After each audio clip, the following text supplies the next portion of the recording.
इधर संभल से इस वक्त की बड़ी खबर है, जहां शाही मस्जिद और हरिहर मंदिर का विवाद गहरा रहा है। देखिए, जामा मस्जिद कमेटी के अध्यक्ष का बयान आया। दंगों पर जफर अली के बयान पर विवाद है, जिसमें आपको बता दें पुलिस को हथियार रखते देखा गया है। देखिए, वजू टैंक की नहीं हुई है मापतोल, डीएम ने सर्वे की अनुमति दी जो कि गलत है। तो संभल में शाही जामा मस्जिद कमेटी के अध्यक्ष जफर अली ने पुलिस पर गंभीर आरोप लगाए। इसके बाद माहौल और गर्म हुआ। पुलिस ने जफर अली के बयान के बाद प्रेस कॉन्फ्रेंस का जवाब दिया। इसके बाद जफर अली के बयानों को लेकर पुलिस ने जफर अली को थाने में ले जाकर देर रात तक लंबी पूछताछ की। पुलिस ने लंबी पूछताछ के बाद जफर अली को छोड़ दिया।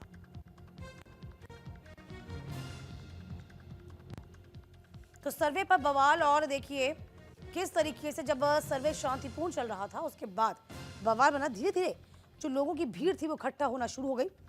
और इसके अलावा देखिए, आपको बता दें तमाम पत्थरबाजी की गई। 4 लोग इसमें मारे गए।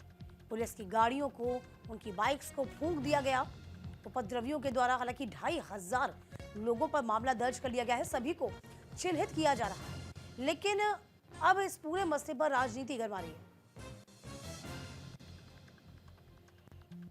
2500 लोगों को चिन्हित किया गया, राजनीति गरमा रही है। और देखिए, इसी के साथ साथ तस्वीरें आगजनी की उस वक्त की तस्वीरें हैं जब हालात को काबू करने की कोशिश की जा रही थी और लोग पत्थरबाजी कर रहे थे पुलिस पर।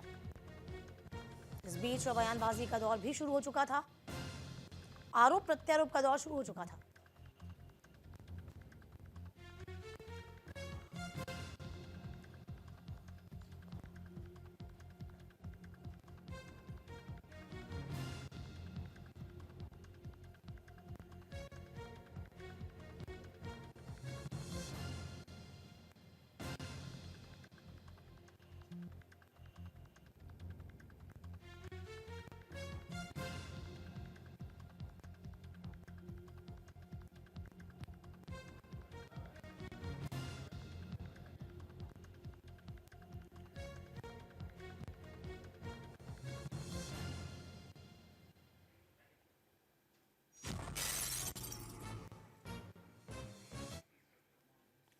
कहानी तो यूपी उपचुनाव की थी, मस्जिद का सर्वे तो बहाना था।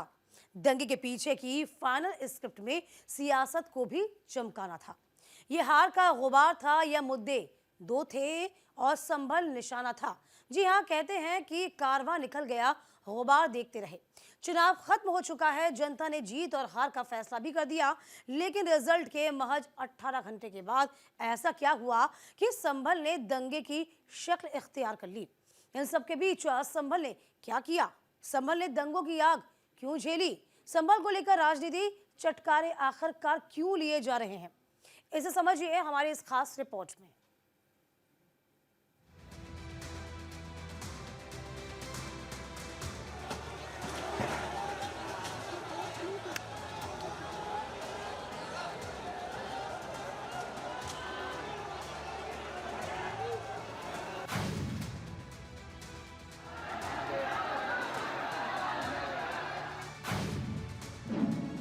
संभल के कट्टरपंथी अखिलेश ओवैसी ने आंखें बंद की।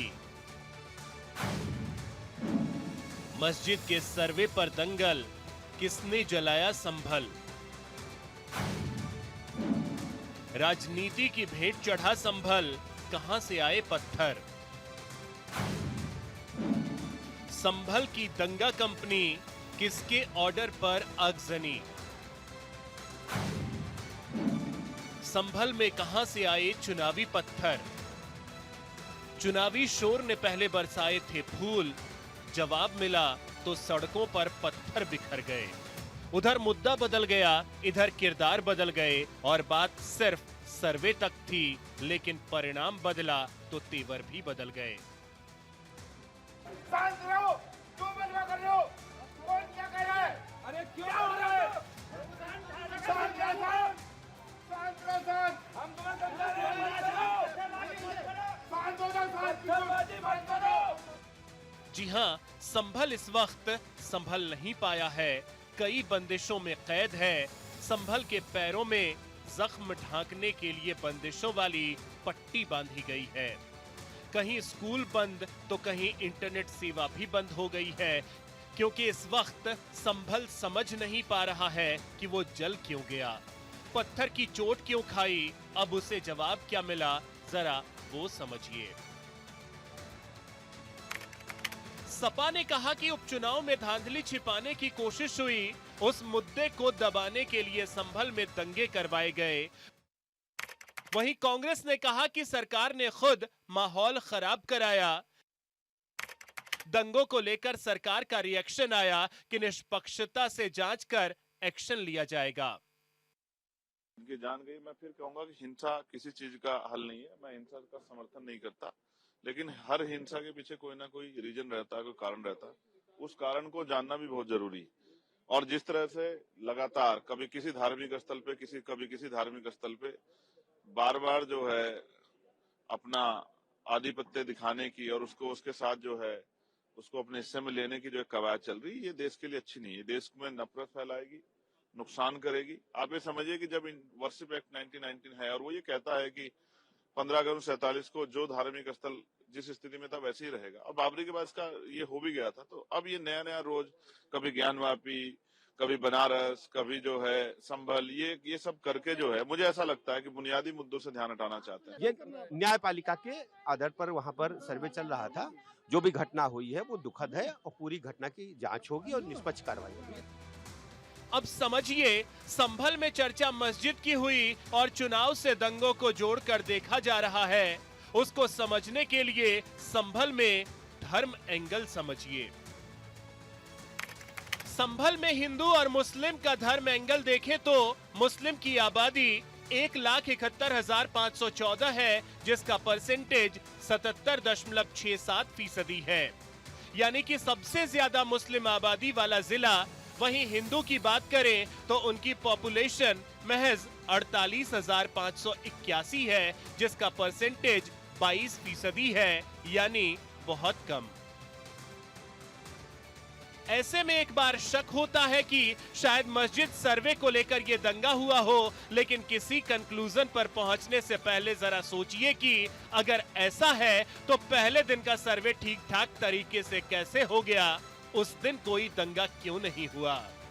चुनाव परिणाम आने के महज 18 घंटे बाद पत्थर कहां से आ गए। रातों रात आखिर किसने संभल में हिंसा की प्लानिंग की? संभल दंगे का मास्टरमाइंड आखिर कौन है? भीड़ में किसने पुलिस पर फायरिंग की? आखिर मस्जिद के सर्वे को रोकने का क्या मकसद है? दंगे वाली जगह पर अचानक हजारों लोगों की भीड़ कैसे इकट्ठा हो गई? दंगाइयों के पास पत्थर कहां से आ गए? हथियार कहां से आ गए? क्या पत्थर चलाने के लिए अलग से एक कंपनी बन गई है कि ये पत्थर मकान बनाने के लिए नहीं बल्कि लोगों पर चलाने के लिए तैयार किए जा रहे हैं? अब इसकी स्क्रिप्ट लिखने में जियाउर रहमान का नाम सामने आ रहा है, तो जरा समझिए कि उन पर आखिर आरोप क्या लगा है, एफआईआर में उनका नाम क्यों है।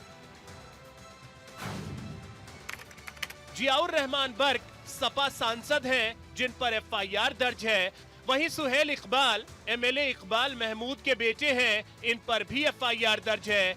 इन पर सुनियोजित साजिश, दंगा भड़काने और भीड़ इकट्ठा करने का आरोप है। विवादित बयान देने से कह रहे हैं विवादित, जबकि मैंने ऐसा कोई बयान नहीं दिया, नंबर 1। नंबर 2, जब मैं खुद सर्वे पहले दिन होता है, मैं खुद ऑन द स्पॉट मौजूद था। अगर घटना घटती तो उस दिन घटती, उस दिन क्यों नहीं घटी? जुमे के दिन नमाजियों को रोका, उस दिन मैं वहाँ मौजूद था, उस दिन क्यों नहीं घटना घटी? मैं हटा तो घटना घट गई, तो जिम्मेदार मैं। पुलिस प्रशासन अपनी नाकामी को छुपाने के लिए और घटना के लिए पूरी तरह से जिम्मेदार है। उनके लोगों ने हत्या की हैं, इस चीज़ से पर्दा डालने के लिए इस प्रकार की कार्रवाई कर रहा है। ये दुखद है जो घटना हुई है। हमारे सांसद जियाउर रहमान जब संभल में ही नहीं थे और उसके बावजूद भी उन पर एफआईआर दर्ज करना, ऐसा उदाहरण कभी किसी को मिला होगा देखने को, सुनने को? एक पुलिस ऑफिसर ये कह रहा हो कि नेता बनना छोड़ दो, नेताओं का सहारा लेना छोड़ दो, किसके लिए भाषा थी वो? और मैं ये कहना चाहता हूँ, हालांकि ये सब जानकारी आपके पास है, दुखद है कि नईम जैसे नौजवान की जान चली गई, बिलाल की जान गई है, रोमान की जान गई है, कैफ, अयान और इसमें से कुछ कम उम्र के भी हैं। मुझे याद है जब मैं लखनऊ में प्रेस कर रहा था, उस समय जो जानकारी थी और जो जानकारी छिपाई जा रही थी, जब वहाँ पर लोकल स्तर से जानकारी हासिल हुई, तब मैंने कहा कि नईम की जान गई है और पुलिस की गोली से गई है। अब जरा फ्लैशबैक में जाएंगे तो पता चलेगा कि जब मस्जिद का सर्वे पहले दिन हुआ वो थोड़ा तनावपूर्ण स्थिति में हुआ, लेकिन दंगे जैसे हालात नहीं थे, सब कुछ अंडर कंट्रोल था। सर्वे खत्म हुआ, उसके बाद सपा सांसद जियाउर रहमान बर्क वहां पहुंचे और कहा कि मस्जिद थी, मस्जिद है, मस्जिद रहेगी। अब जरा ये तारीख भी समझिए। 19 नवंबर को जो पहला सर्वे हुआ वो शांतिपूर्ण तरीके से पूरा हुआ। वहीं इसके बाद 22 नवंबर को जो सर्वे के बाद शांतिपूर्ण तरीके से जुम्मे की नमाज अता की गई। इसके बाद 24 नवंबर को दूसरे सर्वे के वक्त आखिर किसने ये दंगा अचानक भड़का दिया? जहाँ तक जानकारी है कि एक बार पहले सर्वे वहाँ हो चुका था, तो दोबारा वहाँ भेजने का कोई औचित्य नहीं था और जानबूझकर ये पूरे प्रदेश के अंदर जो एक नफरत की राजनीति करना चाहती है भाजपा की सरकार, उसको इन्होंने जानबूझकर, कल की जो घटना है पूरी सुनियोजित है और जानबूझकर की गई। मैं तो पहले भी कह रहा हूँ ना कि पूरी तरीके से समाज को बांटने की राजनीति हो रही है और इसमें निश्चित तौर से जो अधिकारी या जो लोग इसमें शामिल हैं उनके खिलाफ कठोर से कठोर कार्रवाई होनी चाहिए। बिल्कुल हम उनको शोक संवेदना प्रकट करेंगे। आज गांधी जी की प्रतिमा के सामने पूरे प्रदेश के अंदर महापुरुषों की मूर्ति के सामने हमारे कांग्रेस के कार्यकर्ता 1 घंटे मौन धारण करेंगे और हाथ में काली पट्टी बांधकर इसका विरोध करेंगे। सबसे पहली बात तो ये है कि संभल की चंडोसी की जो जामा मस्जिद है वो कोई 50 साल 100 साल नहीं बल्कि 200-250 साल पुरानी मस्जिद है, उससे ज़्यादा है। वहाँ पर कोर्ट की तरफ से बगैर मस्जिद के जिम्मेदारों को कमेटी को सुने उन्होंने एक एक्स पार्टी ऑर्डर पास कर दिया, वो गलत है। दूसरा ये है कि एक बार तो आपने गलत ऑर्डर दिया, सर्वे हो गया, दूसरा सर्वे जब किया आपने किसी को इत्तला नहीं दी। तीसरी बात यह है कि पुलिस का ये काम था कि मस्जिद कमेटी को कॉन्फिडेंस में लेते या वहाँ की पीस कमेटी को। चौथी बात यह है कि जो सर्वे करने लोग आ रहे हैं वो प्रोवोकेटिव स्लोगन्स लगा कर आ रहे हैं, वो वीडियो उसका है, पब्लिक डोमेन में है। और उसके बाद जो वहाँ पर वायलेंस हुआ जिसमें 3 मुसलमानों को गोली लगी, उनकी मौत हुई, हम इसका कंडेम करते हैं। ये फायरिंग नहीं बल्कि मर्डर है। और जब से बाबरी मस्जिद राम मंदिर का जजमेंट आया, जिस बात को मैं पर्टिकुलरली कह रहा हूँ कि उस जजमेंट के बाद ये सब चीजें खुलेंगी और एक के बाद एक खुल रही हैं। ये पूरी कहानी एक दूसरे से कनेक्ट होती नजर आ रही है। अगर गौर करें तो 20 नवंबर को वोटिंग हुई थी, उसके पहले 19 नवंबर को माहौल शांत था। 22 नवंबर के बाद 23 नवंबर को रिजल्ट आया, बीजेपी को 7 तो सपा को 2 सीटें मिली। उसके बाद 24 नवंबर को मस्जिद का सर्वे होना था, जिस दिन ये दंगा हुआ। अब इसमें सवाल है कि क्या दूसरा सर्वे बर्दाश्त नहीं हुआ या चुनाव के गुबार ने संभल की डेडली स्क्रिप्ट लिख दी?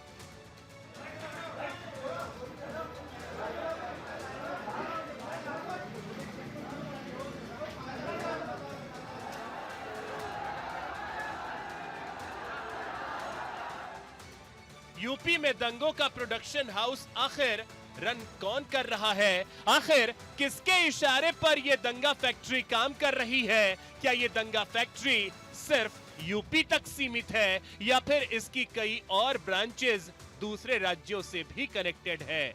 वहां पर भी पत्थरों की मैन्युफैक्चरिंग जारी है। फिलहाल जांच भी जारी है। न्यूज इंडिया के लिए पूजा की रिपोर्ट।